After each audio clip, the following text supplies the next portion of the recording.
Take a fairly short call on this review. It was very gratifying when the Commissioner appeared before the Law and Order Select Committee to hear him acknowledge that using sworn police personnel to run speed cameras was a waste of resources.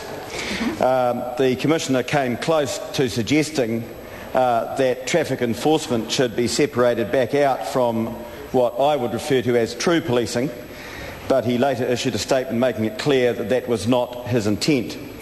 However, the Commissioner agreed, Mr Chairman, at that hearing that having 6 police running a checkpoint at 9 a.m.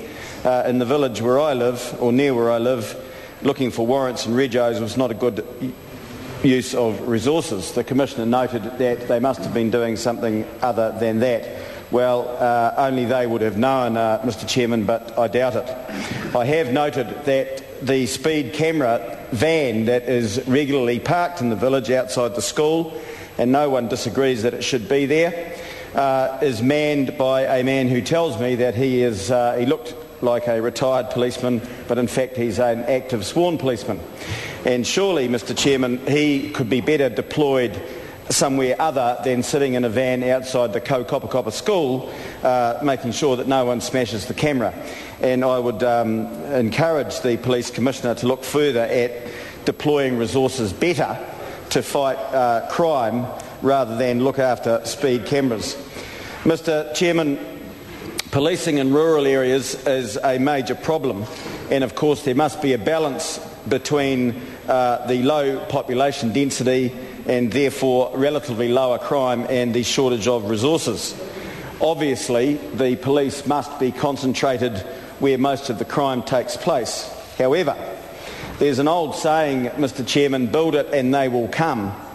In my view, that works the opposite way, and I'll alter that truism slightly and say, if they know they're not there, they'll come also. In the 4 years or so that I've lived out in the country, I have noted a marked increase of wheel skids all over the road every morning in and around our area. And that is because, Mr Chairman, the Hoons know that the nearest manned police station at night is in Orewa, 15 kilometres away. So because the police are not there, they come and they make mayhem. And I've spoken in this House before, Mr Chairman, of our local general store and liquor store owner, Willie, and his family, hard-working New Zealand Chinese. The shop opens at 7 a.m. this time of year and doesn't close until 7:30 p.m.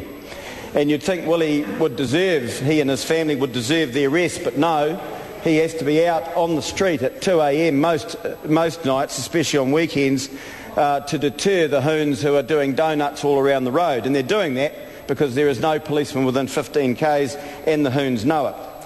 What would happen, Mr Chairman, if the little swine were to confront him? If Willie or his family were beaten up, it would take a half an hour or more for an ambulance to reach him.